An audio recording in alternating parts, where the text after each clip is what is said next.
Good morning, magandang umaga po muli.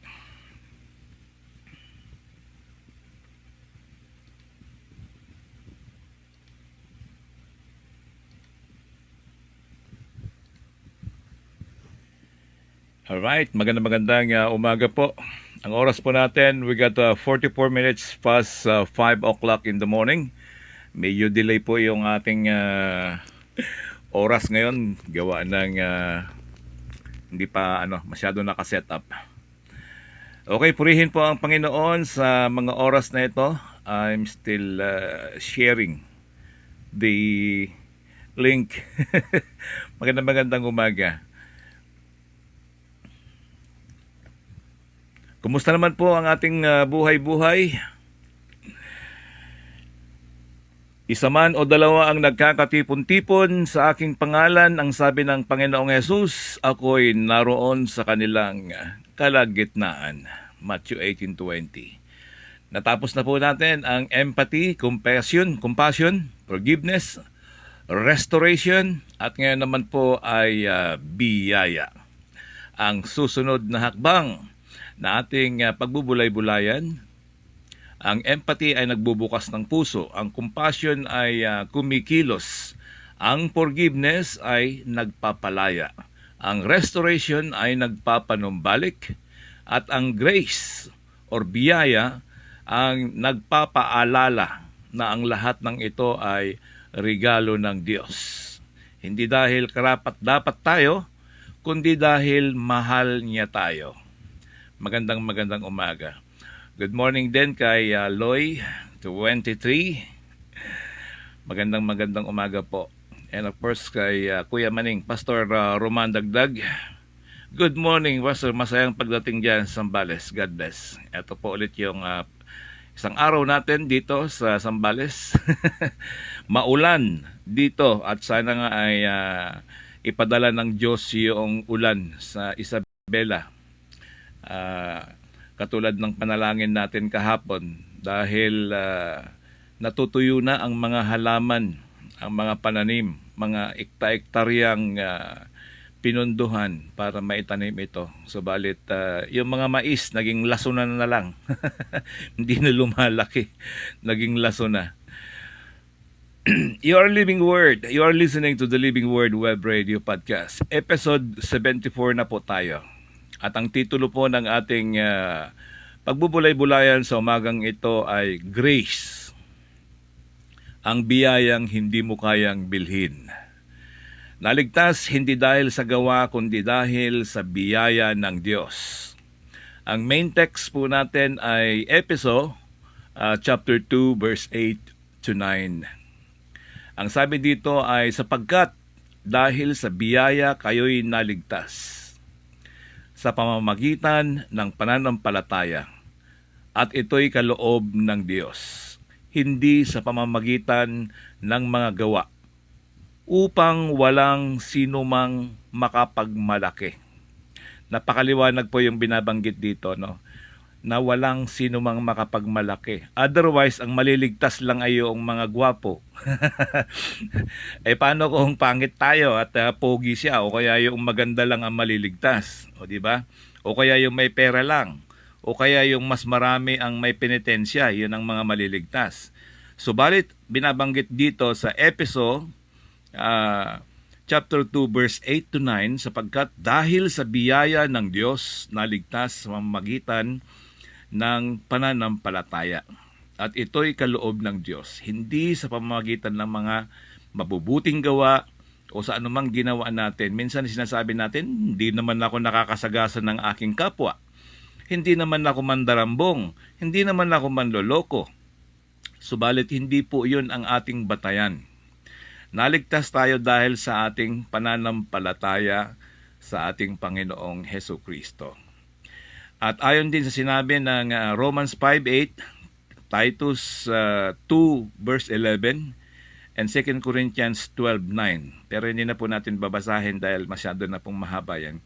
Yan po yung mga scriptures na sumusuporta sa atin pong Efeso chapter 2 verse 8 to 9.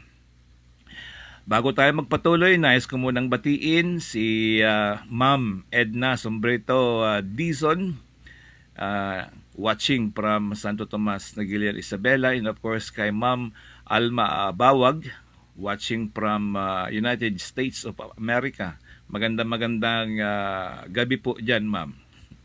At maraming salamat ulit po sa inyong oras ng pakikinig. Kung huhusgahan ka ng Diyos, batay lamang sa iyong pagkakamali, may pag-asa pa kaya? Pagkakamali o kasalanan, may pag-asa pa kaya? Ang sagot ay oo, dahil may biyaya ang Diyos. Amen. So may biyaya pa rin ang Diyos.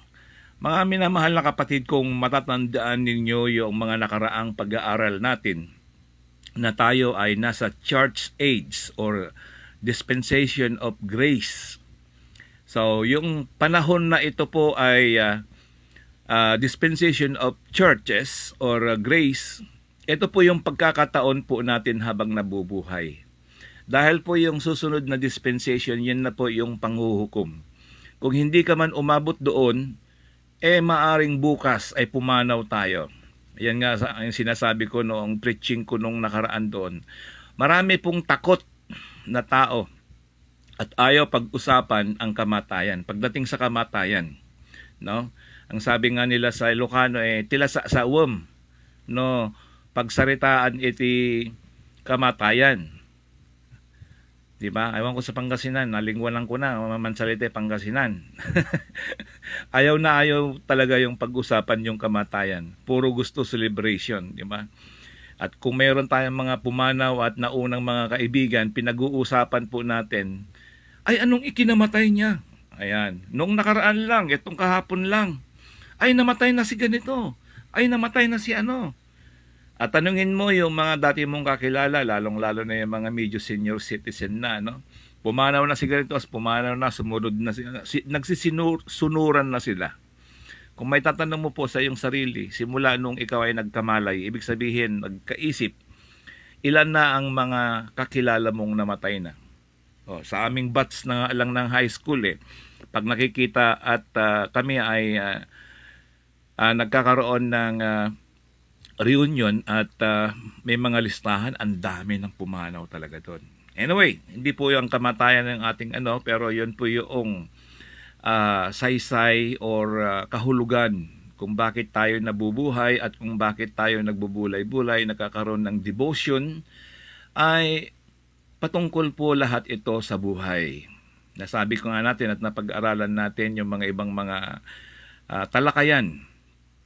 Kung ikukumpara mo ang Biblia, ano ba ang purpose nito, di ba? So, ang washing machine o ano mang mga binili mo, merong instruction.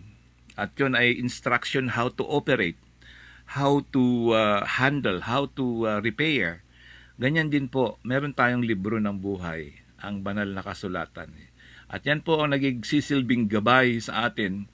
At kung saan ay titingnan natin kung paano natin aayusin ang ating buhay, kung paano natin ano ba yung nilalandas, ano ba yung dinadaanan natin patungo pag-usad ng ating buhay, ay huwag po nating kaligtaan na buksan ang Biblia dahil yan po ang nagbibigay sa atin ng direksyon. Tayo po ay saglit na manalangin. Maraming salamat, Ama, sa panibagong araw. Salamat sa iyong mga biyayang hindi namin kayang bayaran. Habang binubulay namin ang iyong banal na salita, nawa Panginoon ay maunawaan namin at ang mga pag-ibig na ibinigay mo sa amin, Panginoon. Naway makita namin muli ang kagandahan ng iyong biyaya at matutunan naming mamuhay bilang mga taong binago mo.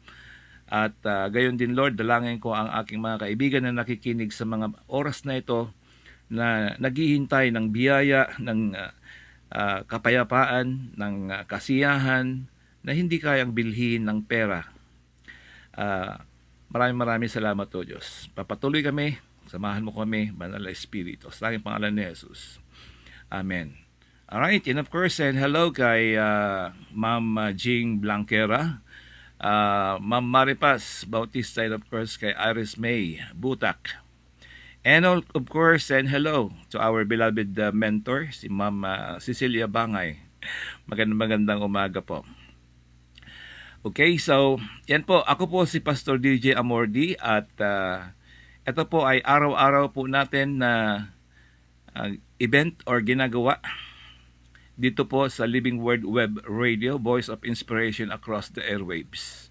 Tinatalakay po natin patungkol sa buhay. Nagkukumustahan po tayo sa ating mga buhay-buhay habang tayo ay nabubuhay sa lupang ito. At nawa ay gagawin natin ito habang buhay, habang meron tayong hininga. Sapagkat ang buhay po natin dito sa lupa ay isang paglalakbay po lamang hanggang sa muli niya tayong kunin. O maari man sino ang mauna sa atin. So sa ating mga nakaraang mga episode ay tinalakay po natin ang empathy, compassion, forgiveness, at restoration. Ngayon naman po ay pag-uusapan natin ang pundasyon ng lahat ng mga ito. At ito ang grace or biyaya ng Diyos. Kapag narinig natin ang salita or ang salitang biyaya, madalas nating isipin ang simpleng pagpapala. Ngunit ang Biblia, ang grace ay higit pa sa pagpapala. Ito ay pagmamahal na ibinigay kahit hindi tayo karapat-dapat. Ito ay kapatawarang ibinigay kahit tayo ay nagkasala. Ito ay pag-asang ibinigay kahit wala tayong maipagmalaki. Ano ba ang maipagmamalaki natin sa harapan ng Diyos? Ang iyo bang kayamanan? Ang iyo bang katalinuhan? Ang iyong karunungan? Ano ba ang maipagmamalaki natin? Kung titingnan natin kapag tayo ay nakasakay sa eroplano o kaya simple lang na umakyat ka sa mataas na lugar, anong tingin mo sa ibaba? Ang tingin mo sa ibaba ay gatuldok lamang, hindi po ba? Gayon din ang Diyos sa atin. Tayo po ay parang isang tuldok lang sa paningin ng Diyos. Kaya wala po tayong maipagmamalaki sa harapan ng Diyos, kundi ang ating Panginoong Hesukristo pag tayo ay humarap na sa panghuhukom ng ating Panginoong Hesus. Bago tayo magpatuloy ulit, batiin natin si Veronica. Hi Len. Okay, maligayang pakikinig mula diyan sa Opigamo Isabela at kay Ma'am Marilu Abulencia mula sa Calasiao, Pangasinan. Magandang umaga po. Ito po ay pag-aralan po natin ang background ng Ephesians. Ang liham sa mga taga-Epeso ay sinulat ni Apostol Pablo upang ipaalala sa mga mananampalataya na ang kaligtasan ay hindi bunga ng sariling kabutihan. Okay? Noong panahong iyon, marami ang naniniwalang kailangan nilang paghirapan ang kaligtasan. Imaginin po ninyo na gusto nilang pahirapan yung kanilang sarili para makamtan ang kanilang ang kaligtasan. Ngunit malinaw po ang sinabi ni Pablo, no? Na naligtas tayo ayon sa biyaya ng Diyos. Hindi po dahil marami kang ginagawang kabutihan, pero hindi mo kilala ang Panginoong Hesukristo. Alam niyo po ang sabi ni sino ba itong sa Hinduism, ang sabi ng mga Hindus, gumawa ka ng mabuti, kaya napakarami po nilang ginagawa, yung mga yoga, mga ganon. Ang sabi ni Buddha ay, I will show you the way. Ang sabi ni yung ibang mga teachers, I will show you the light or I will guide you to the light. Yan. Kaya merong enlightenment yan sa mga Hindus, mga ganon. Pero alam niyo ba ang sinabi ng Panginoon natin? I am the way, the truth, and the life. No one comes to the Father except through me. Tapos sinabi pa niya, I am the bread of life. Ano pang sabi niya? I am the light of the world. So binanggit niya na I am. Siya na po lahat. So wala na pong iba. So, yun po yung panahon ng sa Ephesians na ipinapaliwanag ni Apostol Pablo upang ipaalala sa mga mananampalataya ang kaligtasan ay hindi bunga ng sariling kabutihan o sarili mong sakripisyo. So, noong unang panahong yon ay maraming naniniwalang kailangan nilang paghirapan. Ibig sabihin, katulad ngayon, no, may mga nagpipinitensya. Hindi mo na po kailangang magpinitensya, kaibigan. Dahil ang biyaya, grasa ng Diyos, ang gagawin mo ay tatanggapin mo na lamang. Okay, ito po ang pang-una natin. Point 1. Ang biyaya ay regalo. Ang biyaya ay isang regalo. Kapag regalo ang ibinigay sa iyo, hindi mo ito binayaran. 'Di ba? Meron bang binabayarang regalo? Nagtinda ka lang, 'di ba? So kung binigay sa iyo ang isang item bilang isang regalo, yan po ay libre at hindi mo yan binayaran. Gayon din po ang kaligtasan, hindi ito premyo sa mabubuting tao. Ito ay regalo. Regalo, alam niyo yung premyo. Pag may premyo ka, ibig sabihin, nag-effort ka. Gumawa ka ng bagay na hakbang para pinaghirapan mo, kaya meron kang premyo. Pero ito po ay isang regalo. Regalo para sa mga taong lumalapit kay Kristo. Ibig sabihin po, pag lumapit ka kay Kristo, tinanggap mo siya bilang isang Panginoon at tagapagligtas. Yan po ang ibig sabihin.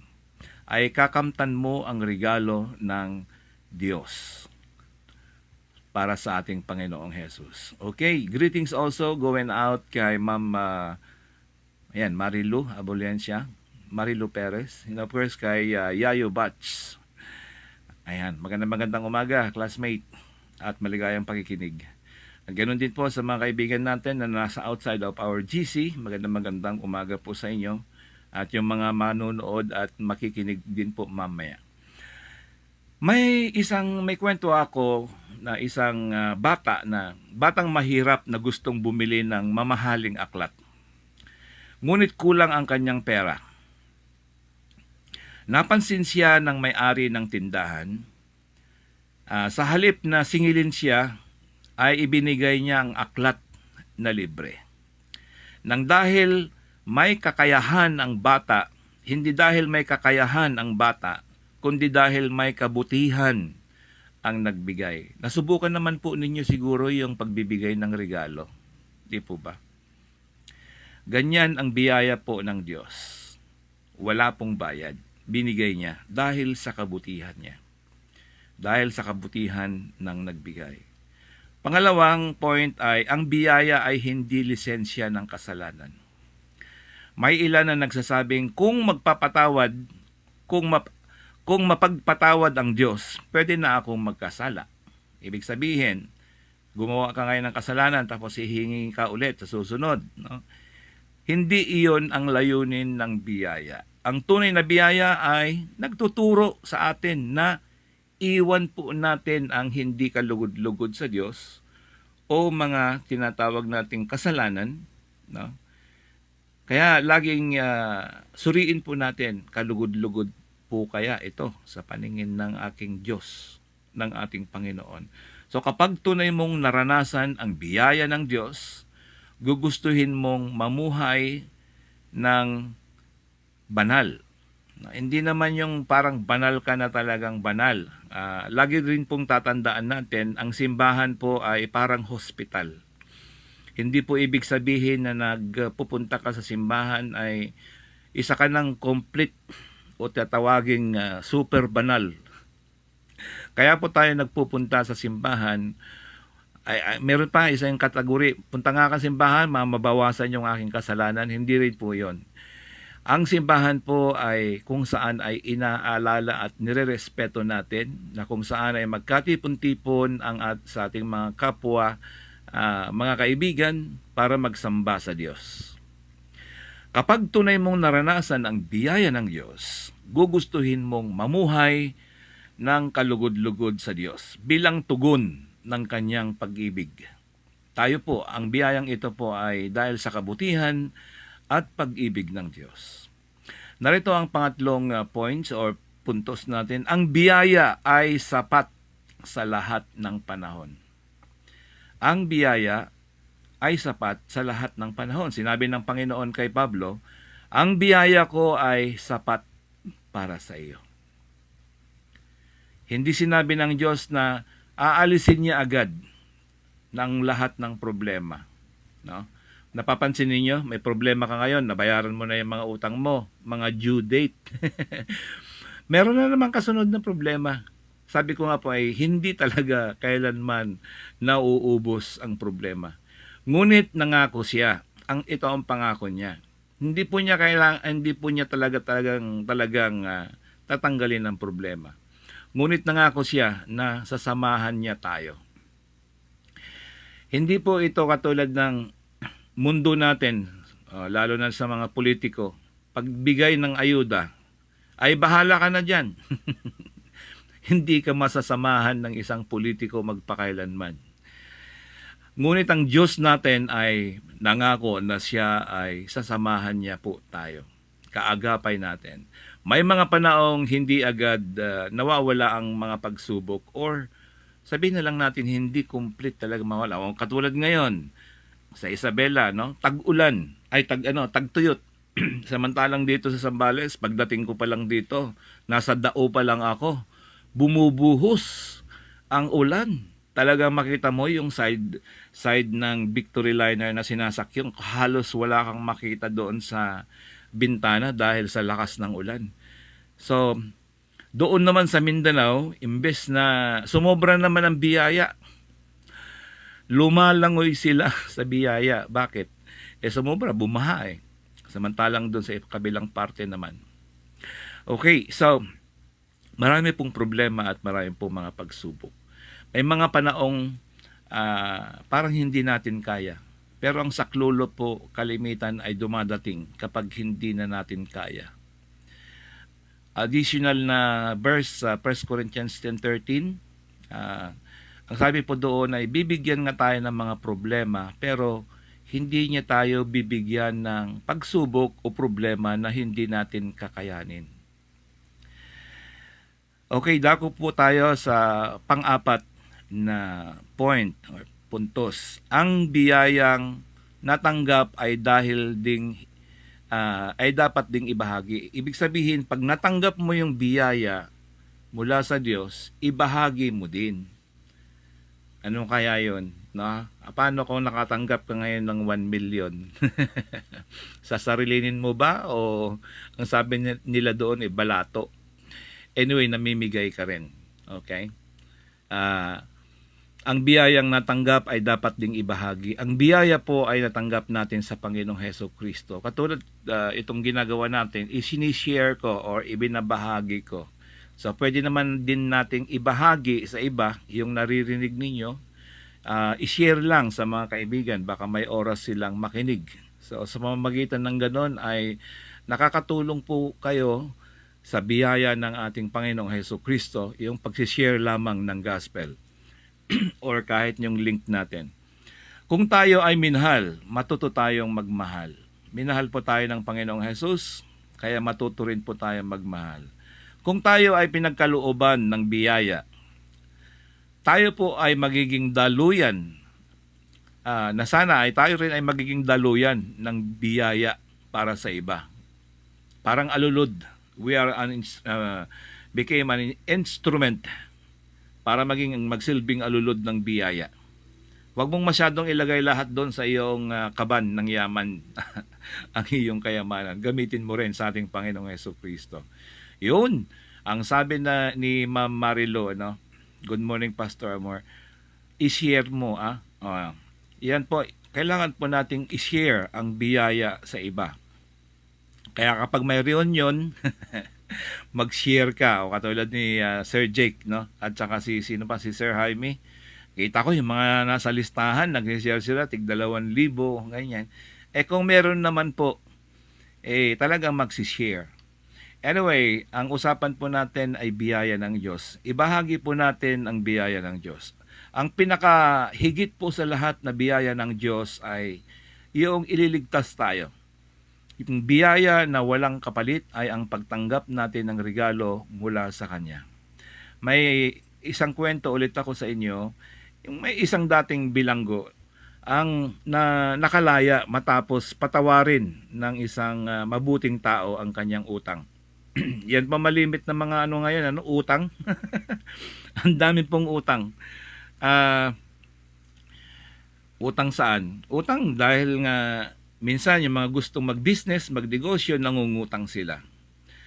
At sa halip na bumalik sa dati niyang buhay, ginugol niya yung yung dating bilanggo. Nakalaya siya matapos siyang patawarin ng isang yung naghabla, 'di ba? Pagka ikaw ay nagdemanda, tapos kinulong. Naawa. So ang ginawa niya, pinalaya. So ang mabuting tao dito ay yung nagpautang. Pinalaya yung kanyang pinautangan. Sa halip na bumalik sa dati niyang buhay, itong bilanggo ay ginugol niya ang nalalabing panahon sa pagtulong sa mga taong nawawalan ng pag-asa. Naunawaan niya ang buhay na mayroon siya ay bunga ng biyaya. So kayo po ba, uunawaan niyo po ba na dahil meron kayo ngayon? Noong araw ay nakikisakay lamang po tayo, parang ganon. Ngayon, meron ka ng sariling sasakyan. Noon ay nangungupahan lang tayo. Ngayon ay meron kang sariling bahay.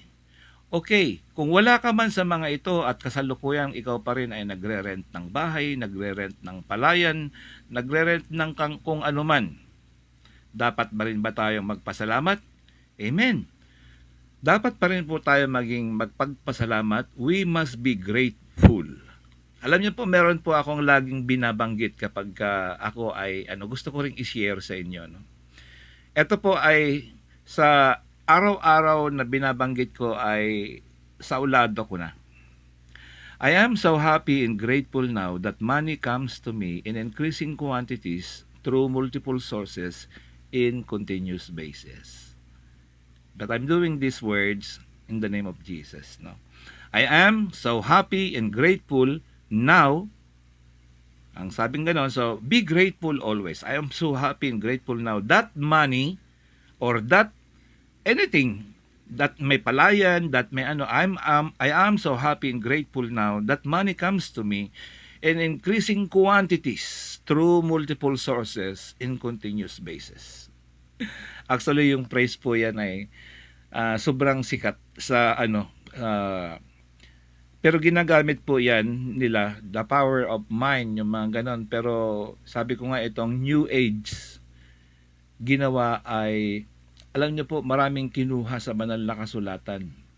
Kaya nga lang, nakakalungkot doon ay inekes nila si Jesus Christ. So, kumbaga, nai-apply sa lahat. No? Yung The Secret, yung mga ganyan.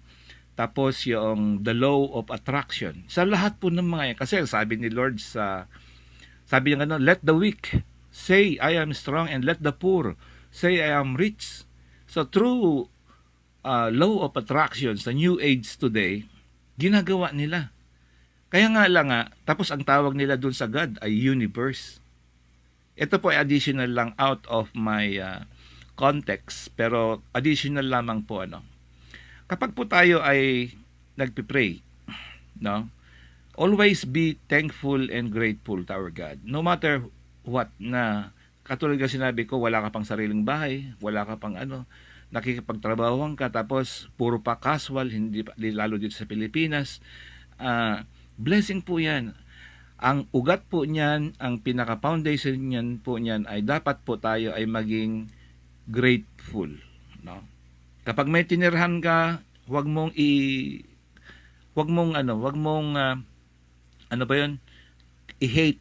Wag mong kamuhian yung tinitirhan mo. Wag mong kamuhian yung palayan mo kasi wala namang tubo-tubo. Always be grateful. Yun po ang susi. Kasi ang sabi ng Diyos, let the poor say I am rich. Let the weak say I am strong. Dahil po ang kaagapay natin ang Panginoon. Simula nung ibinigay mo ang buhay mo sa Diyos, simula ng pinagkaloob mo ang buhay mo kay Kristo, ano pa ba problemahin mo? Binigay ko na sa iyo, Lord. Ikaw nang gumawa ng langit at lupa. Okay, so dapat po tayo ay magpasalamat at maging grateful. I am so happy and grateful now that money, that palay, that anything, I am so happy and grateful now because my faith belongs to Jesus. So yan po yung inuusal mo kahit mag-isa. So sabi ko nga, yung mga bagay na yan yung nakakapag-remind sa atin sa biyaya ng Panginoon. Dako po tayo sa ating aplikasyon ng ating pagbubulay-bulay. Maaring iniisip mo ngayon, Pastor, napakarami kong pagkakamali, napakarami kong pagkukulang, napakalayo ko sa Diyos. Karapat dapat ba akong lumapit? Ang dami kong problema. No? Actually, pagka na-imagine ko yung mga sinasabi ni Pastor Roman, ni Kuya, kasi Pastor, kapag alam niyo po, kapag nagiging leader ka na, kahit sa kahit hindi sa simbahan, pag leader ka, nakikita mo yung problema eh.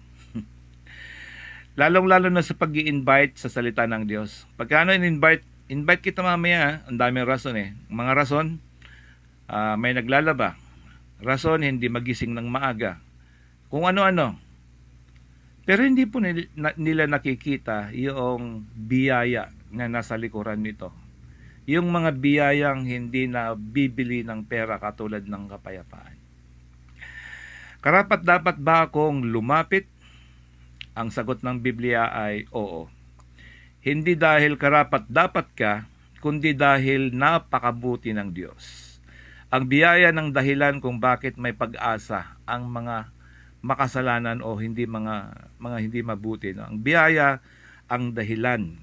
Yan po, yung biyaya or yung grace kung bakit may pag-asa ang mga makasalanan. Tayo po yun. Panahon po ngayon ng church age. Ito yung tinatawag na dispensation of grace. Pero paano kung namatay ka bukas?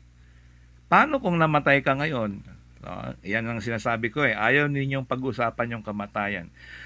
Pero magbibigay pa ako ng mga ilang halimbawa. May naglalakad, natapilok, nakatapak ng balat ng saging, nadulas, naumpog ang ulo. Patay.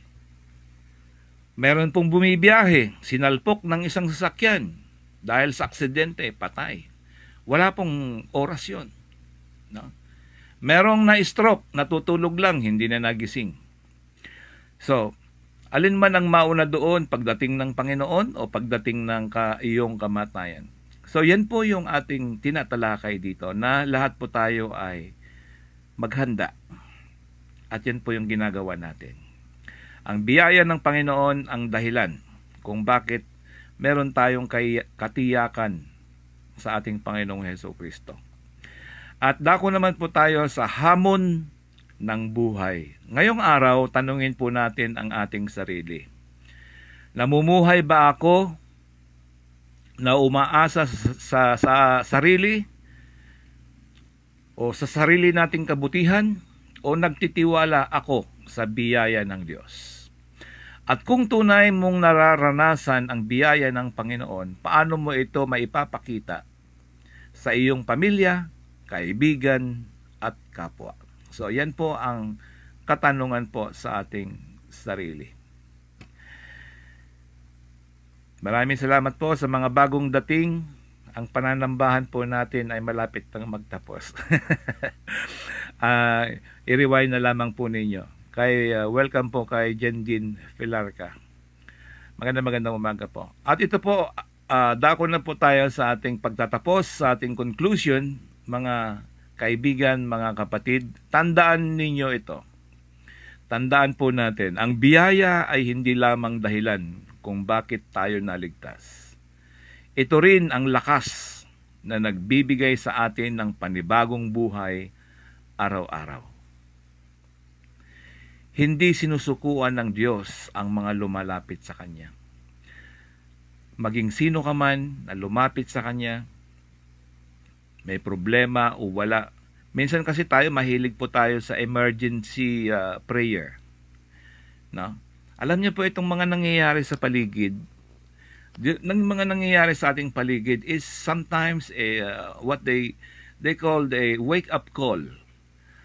Doon sa kabilang panig, tagtuyot. Doon sa kabilang panig, tagbaha. No? Wala pong katamtaman, kundi merong lindol, merong ano pa man dito, no? So, minsan yan po ay wake up call ng ating Diyos. Bakit? Nakakalimutan na natin tumawag sa Diyos. Lumalapit siya sa atin habang tayo ay makasalanan at inaanyayahan tayong magtiwala kay Hesus Kristo. Yan po ang mensahe ng Panginoon. At sa araw na ito, napagbulay-bulayan po natin, i-rewind na lang po ninyo yung kapag nahuli po kayo. And welcome nga pala kay beloved anak ni Dennis ng aking pamangkin. Ano man tawag doon? Anak ng pamangkin mo, di ko alam kung anong term eh. Si Chednico. Welcome, itong batang ito ay isang matalino din at isang journalist. Okay, I hope na magamit mo rin ang iyong talent para sa pagpapahayag ng salita ng Diyos. Balik po tayo sa ating conclusion. Ang biyaya ay hindi lamang dahilan kung bakit tayo naligtas. Ito rin ang lakas na nagbibigay sa atin ng panibagong buhay araw-araw. Okay, maraming salamat sa ating Diyos. Hindi niya hinintay ang maging perfecto tayo bago niya tayo mahalin. Minahal niya tayo sa kabila ng ating mga pagkukulang at mga pagkakasala. Lumalapit siya sa atin habang tayo ay makasalanan. Noong nagpunta rito si Jesus Christ, ang ating Panginoon sa lupa, ay nakihalubilo siya sa mga makasalanan. Alam niyo po ba yun? At binigyan pa siya ng panghuhusga. Bakit daw siya lumalapit sa mga kasalanan? Pero ang sabi ng Biblia, pumunta po dito, nagkatawang tao ang ating Panginoong Hesukristo, ang ating Diyos, para sa mga makasalanan. Ibig sabihin, para sa atin. At nang dahil po dyan ay dahil sa kanyang pagmamahal o pag-ibig sa atin. So, ito ang kagandahan ng Ebanghelyo. Hindi tayo iniligtas mula sa ating kabutihan, kundi dahil sa ating mga kasalanan. Naligtas tayo dahil sa biyaya ng Diyos sa pamamagitan ng ating Panginoong Hesukristo. Maraming salamat sa ating Panginoong Hesus, sa kanyang biyaya at sa kanyang pagmamahal sa atin. Closing prayer na po tayo. Panginoong Diyos, maraming salamat po sa mga biyayang hindi namin kayang bayaran at hindi namin kayang suklian. Salamat sa kaligtasan na pinagkaloob mo sa amin sa pamamagitan ni Hesukristo. Turuan mo kaming mamuhay ng may pagpapakumbaba, kabanalan at pasasalamat. Gawin mo kaming daluyan ng iyong biyaya sa aming mga tahanan, sa simbahan at sa komunidad sa pangalan ni Jesus. Maraming salamat o Diyos. Amen. Okay. Maraming salamat po. Yung iba ay nahuli na. Ito po ay isang closing reminder. Kapag naubos na ang iyong lakas, tandaan mong hindi nauubos ang biyaya ng Diyos. Ang kanyang biyaya ay sapat. Kahapon, ngayon, at magpakailanman. Maraming salamat sa inyong pakikinig sa Living Word Web Radio. Ako po ang inyong kaibigan, Pastor DJ Amordi. Hanggang sa muli, manatili po tayong mamuhay sa biyaya ng ating Panginoong Hesukristo. Pagpalain po kayo ngayong araw, ngayong oras, and the days ahead. And of course, maraming salamat sa mga bago at luma nating mga tagapakinig. Purihin po ang Diyos sa buhay ninyo. Panahon po ng grace period po tayo ngayon. Alalahanin po natin lahat ng biyaya ay matatanggap natin sa grace period na yan. Pagpalain po kayo ng Panginoon at maraming salamat po sa inyo. Hanggang sa muli, hanggang sa araw ng bukas, sama-sama ulit po tayo. Ang biyaya ng Panginoon ay suma sa inyo. God bless.